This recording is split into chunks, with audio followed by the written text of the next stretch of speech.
Subscribe कीजिए हमारे channel को और इस बेल आइकन को दबाना ना भूलें ताकि हमारे आने वाली वीडियो की नोटिफिकेशन सबसे पहले आपके पास पहुंचे।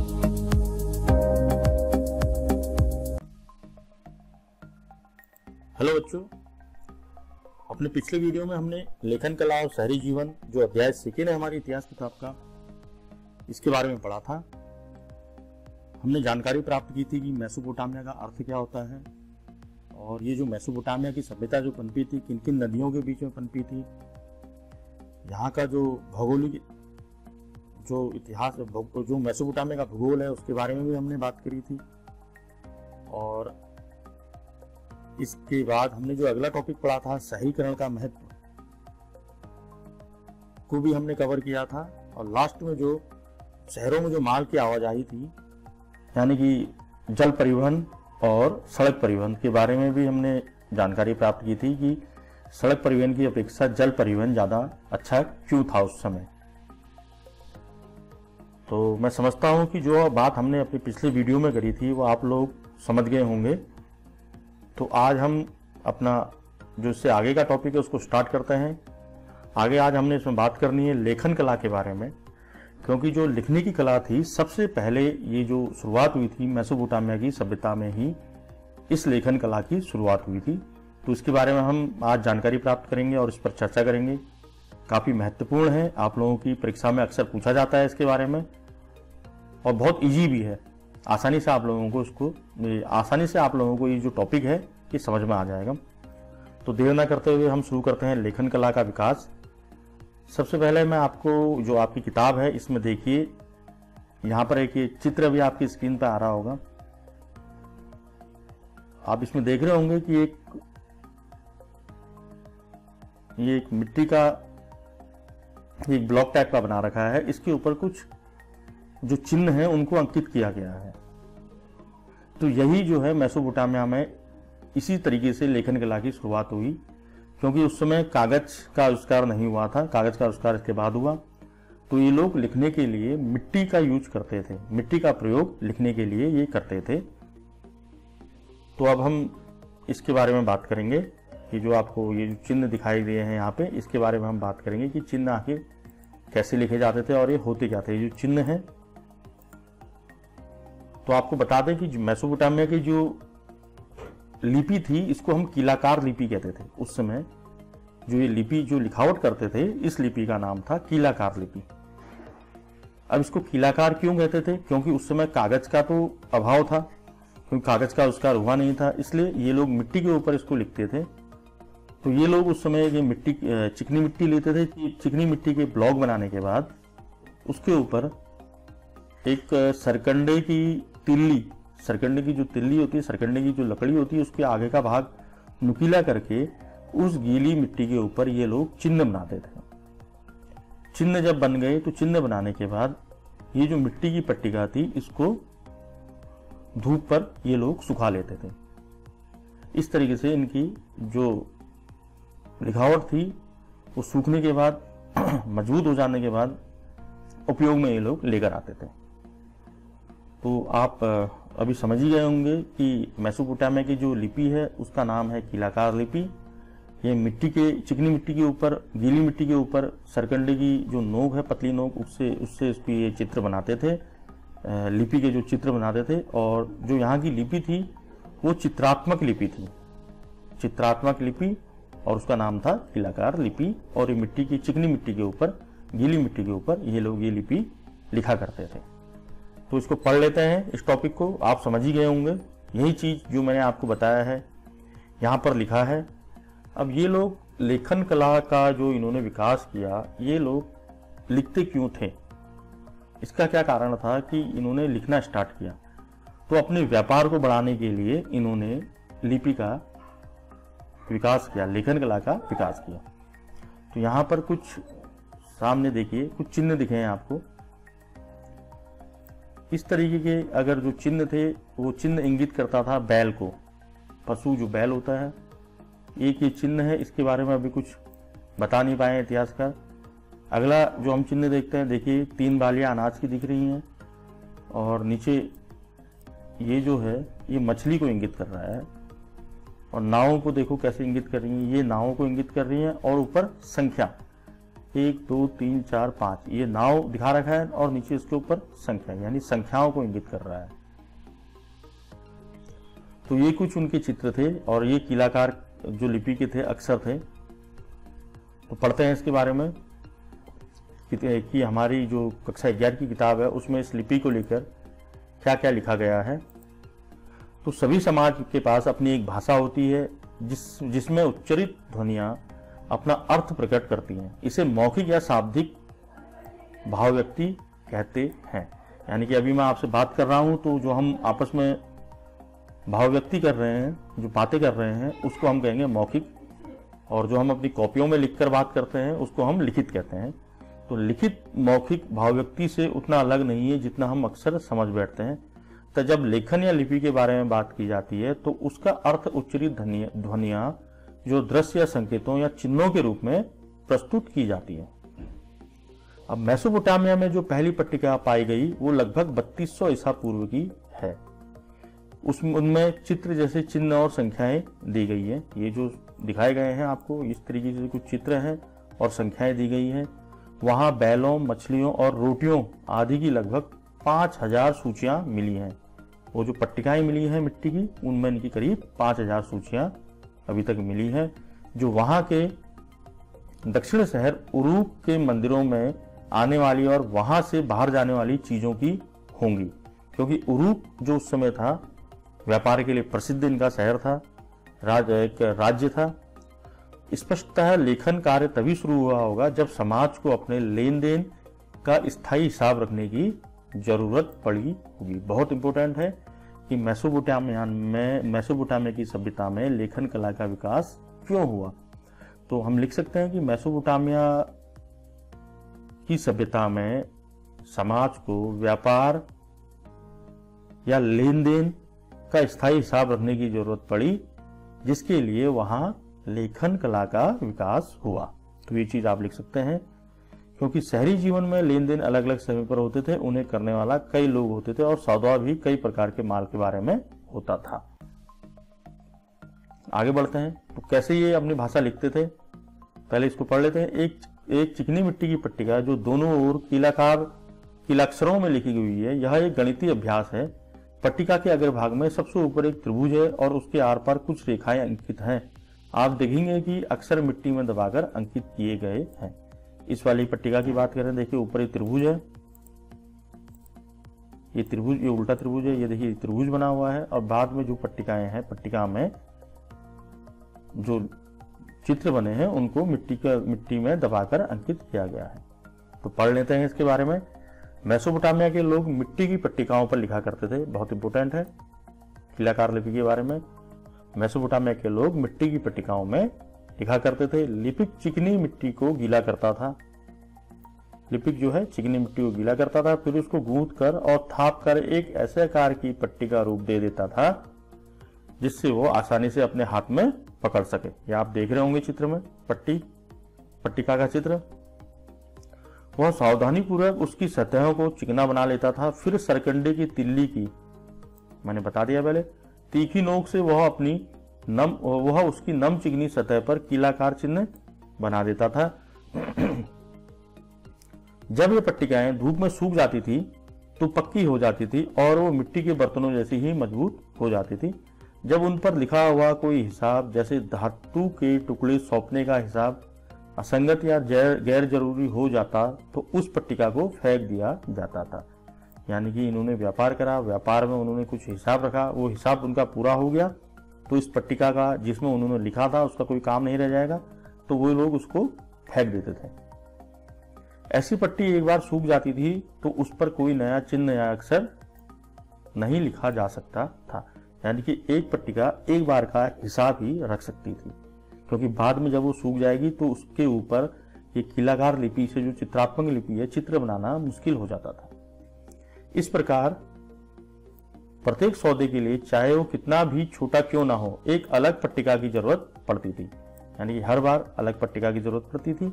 इसलिए मेसोपोटामिया के खुदाई स्थलों पर सैकड़ों पट्टिकाएं मिली है और इस स्रोत संपदा के कारण ही आज हम मेसोपोटामिया के बारे में इतना कुछ जानते हैं। लगभग 2600 ईसा पूर्व के आसपास वर्ण कीलाकार हो गए और भाषा सुमेरियन थी। उस समय जो भाषा थी मेसोपोटामिया के लोगों की सुमेरियन थी। अब लेखन का इस्तेमाल हिसाब किताब रखने के लिए ही नहीं बल्कि शब्दकोश बनाने, भूमि के हस्तांतरण को कानूनी मान्यता करने, राजा के कार्यों का वर्णन करने और कानून में उन परिवर्तनों को उद्घोषित करने के लिए किया जाने लगा जो देश की आम जनता के लिए बनाए जाते थे। इसका मतलब होता है कि शुरुआत में तो जो ये पट्टिकाएं जब बनाई गई केवल व्यापार के लिए ही इसका उपयोग होता था। बाद में शब्दकोश बनाने, भूमि के हस्तांतरण करने के लिए, कानूनी मान्यता प्राप्त करने के लिए, राजाओं ने जो कार्य किए उसके वर्णन करने में, और राजाओं का जो कानून होता था, जो कानून बनाते थे राज्य के लिए, उसके लिए भी इसका उपयोग किया जाने लगा। मेसोपोटामिया की सबसे पुरानी ज्ञात भाषा सुमेरियन का स्थान 2400 ईसा पूर्व के बाद धीरे धीरे अक्कदी भाषा ने ले लिया। अक्कदी भाषा में कीलाकार लेखन का रिवाज ईस्वी सन की पहली शताब्दी अर्थात 2000 से अधिक वर्षों तक चलते रहा। यानी कि मेसोपोटामिया सभ्यता की जो पुरानी भाषा थी वो सुमेरियन भाषा थी, इसलिए इसको सुमेर की सभ्यता भी कहा जाता है।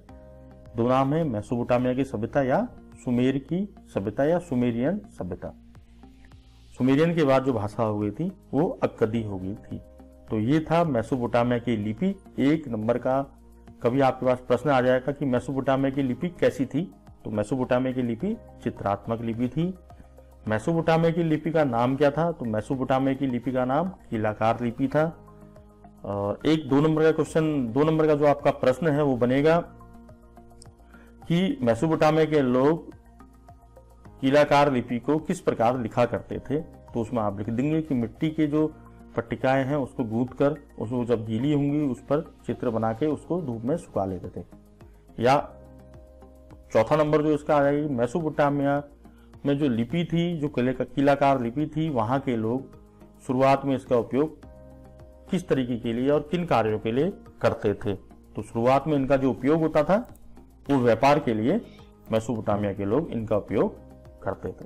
तो इतने तरीके से आपके प्रश्न बनेंगे इस सेक्शन को लेकर, तो आप इसको अपनी कॉपी में नोट कर लेंगे, काफी महत्वपूर्ण है। आगे हम बात करते हैं लेखन प्रणाली का। तो लेखन प्रणाली क्या थी इसके बारे में पढ़ लेते हैं कि उस समय जो लिखने वाले लोग थे वो शायद बहुत कम रहे होंगे जो लोग कीलाकार लिपि में लेखन प्रणाली करते थे, क्योंकि इनमें कोई स्वर या व्यंजन तो उस समय होता नहीं था जैसे आजकल हमारी भाषा में है।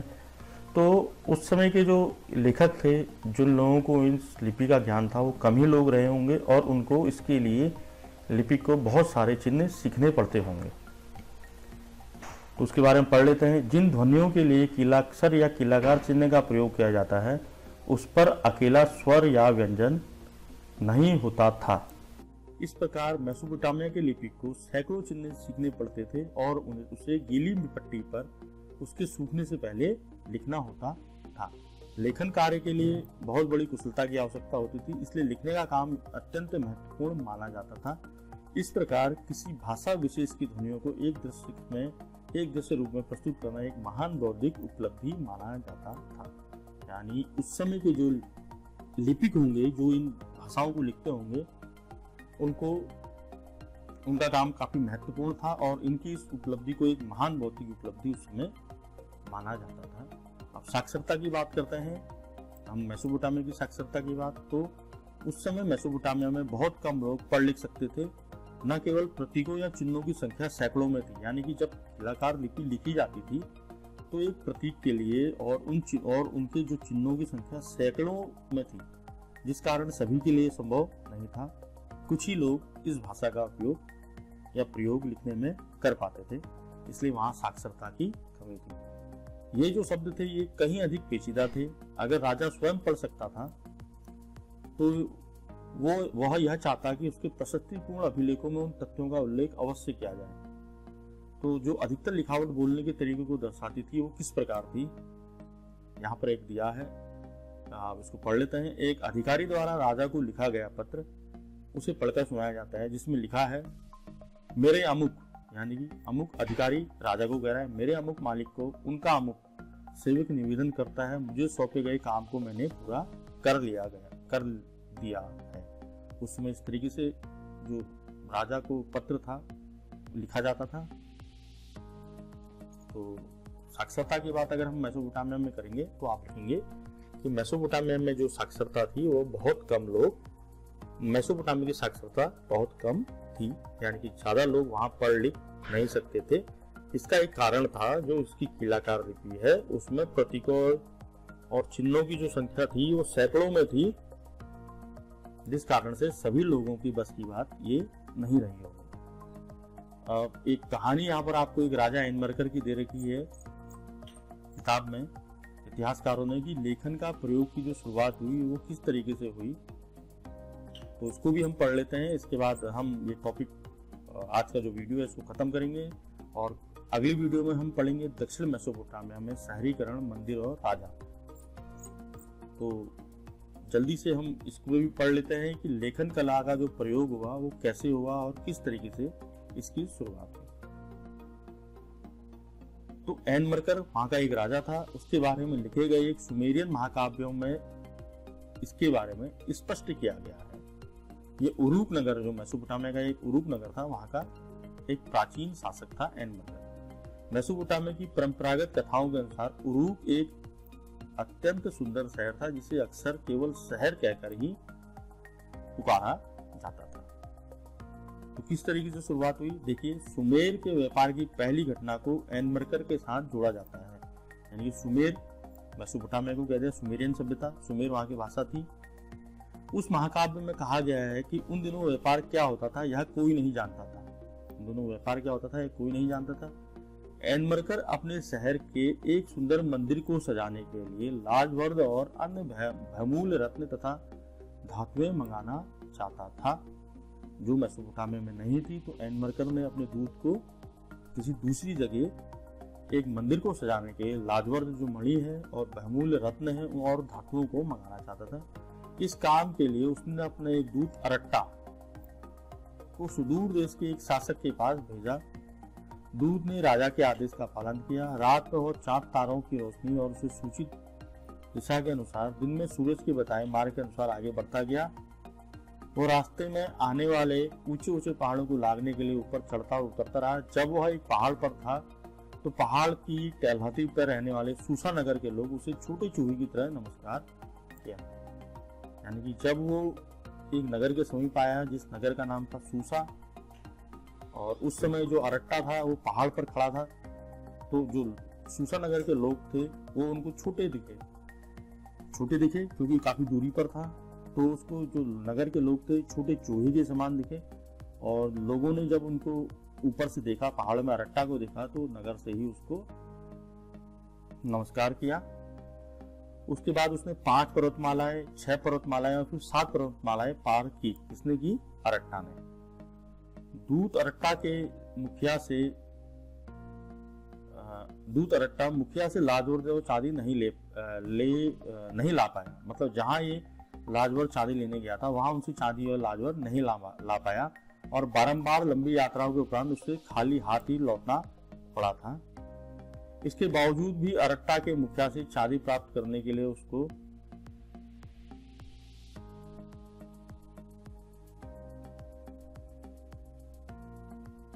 जो दूत था, वो मैं गलत बोल गया था, उसका नाम अरट्टा बोल गया था मैं, तो उसको आप यहाँ पर सही कर लेंगे। ये जो दूत था वो अरट्टा नाम की एक जगह पर गया।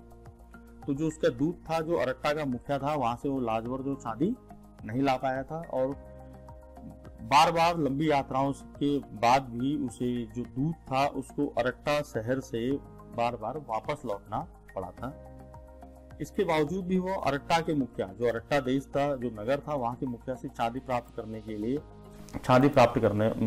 प्राप्त नहीं कर पाया। जिसके बाद जो अरट्टा का मुखिया था उसको उरूक के राजा की ओर से धमकियां और आश्वासन वह दूत देता रहा। अंत में दूत इतना चकरा गया कि अपनी बात को सही तरीके से व्यक्त नहीं कर पाया और उसने एनमरकर के संदेश को घालमेल कर दिया। मतलब एनमरकर ने अरट्टा नाम की जगह पर अपना एक दूत भेजा। इसका जो कंक्लूजन है उसको मैं सुना लेता हूँ कि राजा एनमरकर ने मंदिर के निर्माण के लिए चांदी लाजवर्द मणि के लिए अपने एक दूत को अरट्टा नामक जगह पर भेजा। जहाँ से उसने 1, 2, 3, 4, 5 इस तरह की पर्वतमालाएं पार की, और पर्वतमाला पार करने के बाद वो अरट्टा पहुंचा और वहाँ के जो मुखिया थे उनसे चांदी की मांग की, लेकिन अरट्टा के वहाँ जो मुखिया था उसने चांदी देने से मना किया। दूत बार बार उसको आश्वासन देता रहा, धमकियां देता रहा उरुक के राजा की ओर से, लेकिन उसको फिर भी सफलता नहीं मिली, वो चांदी नहीं ला पाया। तो इतने बार चक्कर लगाने के बाद दूत इतना चकरा गया कि जो एनमरकर ने संदेश दिया था अरट्टा के जो मुखिया थे उसके लिए, वो सही तरीके से उसको व्यक्त नहीं कर पाया, और जो संदेश था एनमरकर का उसको घालमेल कर दिया, यानी कि शब्द मिला दिए। तब राजा एनमरकर ने अपने हाथ से चिकनी मिट्टी की पट्टिका बनाई। जब संदेश सही तरीके से अरट्टा के जो मुखिया थे उसके पास नहीं पहुंचा, तब राजा एनमरकर ने अपने हाथ से चिकनी मिट्टी की पट्टिका बनाई और उस पर शब्द लिख दिए। उन दिनों मिट्टी पर शब्द लिखने का रिवाज नहीं था, तो एनमरकर से ही बताया गया है। देखो लेखन का कैसे प्रयोग हुआ, तो एनमरकर से ही जोड़कर ये बताया गया है कि लेखन कला की शुरुआत राजा एनमरकर के द्वारा ही की गई थी, यानी कि इन्हीं के काल में की गई थी। तो एनमरकर ने जब पट्टिका बना के दूत अरट्टा को दी, और उसके बाद दूत को दी, और वो दूत अरट्टा के मुखिया के पास गया। जब वो लिखी हुई पट्टिका दूत ने अरट्टा के शासक के हाथों में दी तो उसकी जांच की, और उस पर शब्द कील यानी कीलाकार शब्द थे। अरट्टा के जो राज शासक को जो दूत ने दी पट्टिका, उस पर कीलाकार शब्द थे, और ये किसने दिया था? उरुक नगर के राजा एनमरकर ने। उसे देखते ही उसकी त्योरियां चढ़ गई, मतलब आंखें भौहें उसने ऊपर चढ़ा दी, यानी कि आश्चर्यचकित हो गया। उसने पट्टिकाओं पर नजर गड़ाई रखी, क्योंकि जब उसको अरट्टा का जो शासक था उसको जब भाषा पढ़नी ही नहीं आती थी, जानता ही नहीं था, तो आश्चर्यचकित होगी। वो आश्चर्यचकित होगा ही इस चीज को देखकर। इस घटना को शाब्दिक रूप से सत्य नहीं माना जाना चाहिए, लेकिन यह निष्कर्ष निकाला जाता है कि मेसोपोटामिया के विचारधारा के अनुसार सर्वप्रथम राजा ने ही व्यापार और लेखन की व्यवस्था की थी। ये जो था मेसोपोटामिया के एक काव्य से इस कहानी मिली है, जिसके बाद ये कहानी यहाँ किताब में आप लोगों के लिए लिखी गई है, लेकिन अभी इसको पूरी तरीके से सत्य नहीं माना गया है। यह काव्य हमें यह भी बताता है कि लेखन कार्य की सूचना इकट्ठी करने और दूर दूर भेजने का साधन तो था ही, साथ में मेसोपोटामिया की शहरी संस्कृति और उत्कृष्टता की भी झलक दिखाता था या मिलती थी। तो इस तरीके से लेखन कला का प्रयोग शुरू हुआ उरुक नगर के राजा एनमरकर द्वारा। शुरुआत में थोड़ा सा दूत का नाम मैं अरट्टा बोल गया था, मुंह से मेरे निकल गया था, लेकिन आप इस पर कंफ्यूज मत होना। जो राजा एनमरकर ने एक अपना दूत भेजा उसका नाम यहाँ पर स्पष्ट नहीं है, और एनमरकर ने जो दूत भेजा था वो अरट्टा नाम के जगह पर भेजा था, अरट्टा के शासक के पास भेजा था। तो इस तरीके से लेखन कला का विकास हुआ। तो आज हमने पढ़ा था कीलाकार लिपि के बारे में, मेसोपोटामिया की साक्षरता लेखन कला के विकास के बारे में, यहाँ की साक्षरता के बारे में, लेखन प्रणाली के बारे में, और किस तरीके से लेखन का प्रयोग शुरू हुआ इसके बारे में। तो ये जो वीडियो है करीब 24 मिनट का हो गया है। अब हम इसको यहीं पर समाप्त करते हैं। कल हम अपने वीडियो में बात करेंगे दक्षिण मेसोपोटामिया का शहरीकरण, मंदिर और राजा। इसके बारे में हम अपने अगले वीडियो में पढ़ेंगे। तो बच्चों घर पे रहिए, सुरक्षित रहिए, और जो काम आपको ऑनलाइन के माध्यम से वीडियो बनाकर भेजा जा रहा है उसको आप अपनी कॉपी पे जरूर कर लीजिए। तो मिलते हैं अपने अगले वीडियो में। सभी को धन्यवाद।